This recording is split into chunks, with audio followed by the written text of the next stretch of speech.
নমস্কার বন্ধুরা, যদি আপনারা নিট ইউজি 2024-এর এক্সামিনেশন দিতে যাচ্ছেন তাহলে কিছু ইম্পর্টেন্ট পয়েন্টগুলো এই ভিডিওতে আমি ডিসকাস করব, যেটা আপনাদের এক্সামিনেশনের জন্য অনেক ইম্পর্টেন্ট। আমরা কাউন্সেলিং করাই নিট এডমিশন কলকাতা থেকে, আমি বলছি আমাদের অফিস কলকাতায় আছে, আর আমরা পুরো কাউন্সেলিং গাইডেন্স প্রোভাইড করি। গভর্নমেন্ট কলেজ বা প্রাইভেট কলেজ সবই সিটের জন্য আমরা কাউন্সেলিং করাই।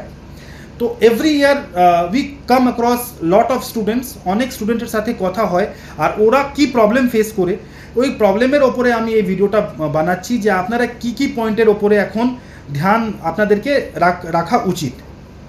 সব থেকে আগে যে 15 দিনের টাইম আপনার এখন আছে, এই 15 দিনে আপনারা ম্যাক্সিমাম গেস্ট পেপার বা স্যাম্পল পেপার সলভ করুন।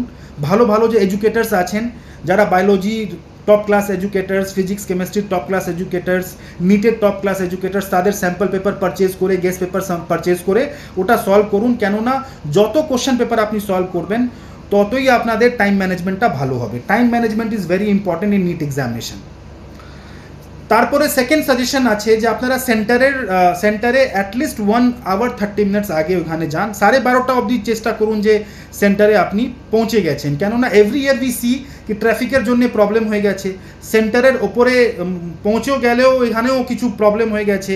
মানে যদি আপনি 1-1.5 ঘন্টা আগে চলে যাচ্ছেন, সাপোজ কেউ মুসলিম স্টুডেন্ট আছে, ও মুসলিম আইডেন্টিটি কার্ড দেখিয়ে ও হিজাব পরে গেছে, ওইখানে গিয়ে আবার ওকে আইডেন্টি কার্ড দেখিয়ে সব কিছু দেখিয়ে ওকে প্রপার চেক হয়ে যাবে, অ্যাটলিস্ট 1-1.5 ঘন্টা আগে ওকে যেতে হবে। কেউ পাঞ্জাবি শিখ স্টুডেন্ট, ওকে অ্যাটলিস্ট 1-1.5 ঘন্টা আগে ওখানে যাওয়া নেসেসারি। তো আপনার যত স্টুডেন্টগুলো আছেন সবাইকে আমি সাজেস্ট করছি যে আপনি অ্যাটলিস্ট 1 আওয়ার 30 মিনিটস আগে সেন্টারে পৌঁছন। এই যে 15-20 দিন টাইম আছে, 15 দিন টাইম এখন লেফট আছে, এর মধ্যে আপনারা যত ভালো রিভিশন করতে পারেন সেটা করুন। নতুন জিনিস তো শেখা পসিবল না, কিন্তু যত রিভিশন করতে পারবেন সেটাই ভালো।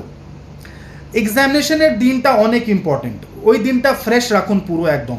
এক্সামিনেশন দিনটা যদি খারাপ হয়ে গেল তাহলেই সব প্রবলেম, কেননা ওই 3 ঘন্টাটা অনেক ইম্পর্টেন্ট। আপনি পুরো সাল কি মানে প্রিপারেশন করেছেন সেটা ইম্পর্টেন্ট না, ওই 3 ঘন্টাটা অনেক ইম্পর্টেন্ট। ভালো প্রিপারেশন আছে অনেক স্টুডেন্ট, ওই 3 ঘন্টাটা খারাপ হয়ে গেছে, পুরো এক্সামটা জিরো। তাই জন্য ওই 3 ঘন্টা অনেক ইম্পর্টেন্ট।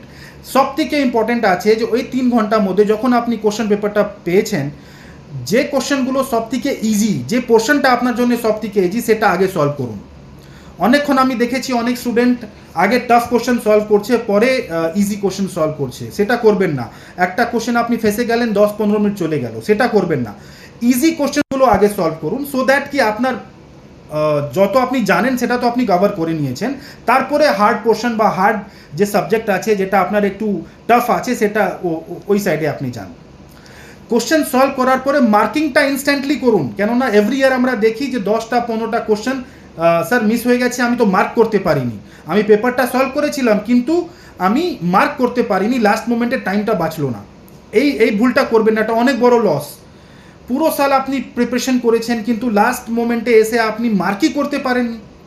তাই জন্যে পেপারটা সলভ করে ইনস্ট্যান্টলি মার্ক করুন। আদারওয়াইজ 10টা কোশ্চেন সলভ করে তারপরে মার্ক করুন, কিন্তু মার্ক ইনস্ট্যান্টলি মানে কন্টিনিউয়াসলি করতে যান। অনেক ইম্পর্টেন্ট এটা।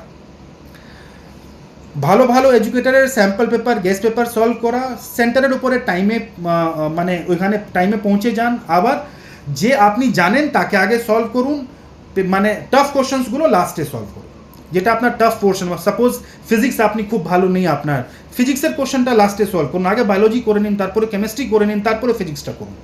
ফিজিক্সের ওপরে একটু ধ্যান এখন 15 দিন আছে আপনি দিন, কেননা ফিজিক্সই স্টুডেন্টের কাজটা খারাপ করে। এভরি ইয়ার উই সি কি স্যার ফিজিক্সে প্রবলেম হয়ে গেছে, ফিজিক্সে কম মার্কস এসেছে।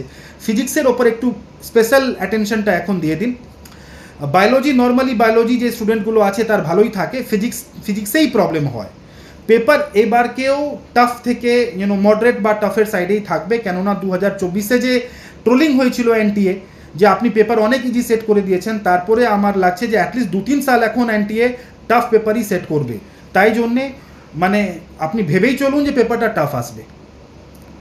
আর টাফ মানে ফিজিক্সের পেপার একটু হয়তো লজিক্যাল আসতে পারে, মানে একটু লেন্দি আসতে পারে, তাই জন্য ফিজিক্সের ওপর স্পেশাল অ্যাটেনশনটা দিন।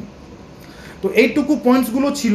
যে ডকুমেন্টসগুলো আছে সেটা ইম্পর্টেন্ট, অ্যাডমিট কার্ডের সব পেজ নিয়ে যাবেন, ফটো আইডেন্টিটি প্রুফ নিয়ে যাবেন, আবার পাসপোর্ট সাইজ ফটো আর পোস্ট কার্ড সাইজ ফটো আপনি নিয়ে যাবেন। অ্যাটলিস্ট 3 থেকে 4টা ফটো আপনি নিয়ে যান সাথে।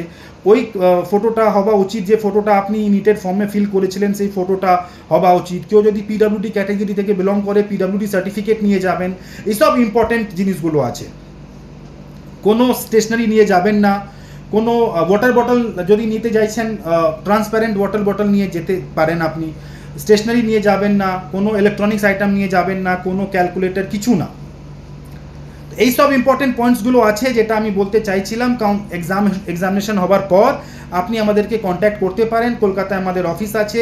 রেজিস্ট্রেশন থেকে সিট অ্যালটমেন্ট অবধি পুরো কাউন্সিলিং গাইডেন্স আমরা প্রোভাইড করি। আপনি অফিসে এসে দেখা করেও কথা বলতে পারেন। তো বন্ধুরা, এই ভিডিওতে এটুকু। এরকম ভিডিওসগুলো আনতে থাকবো।